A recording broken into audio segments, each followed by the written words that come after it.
51 VPOC could be a nice short setup on that.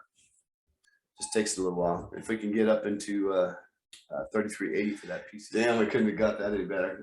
I got a sell order out. I'm up like right at $10 from 35 to 36. I got filled in 35, 36, and we're up around 45, 47. We got 51, but the thing is, we're just kind of blowing right through it. So I'm gonna take some profits here at the end of this, or at least get my order out there and try to get profits. $10 out of these. Yeah. One more dunk into 50 again would be just right. Order filled. Here we go. Yeah, I just got paid. So I got I got quarter size on 2 different strikes now. Still got the combo going, 2 different strikes. I've peeled off.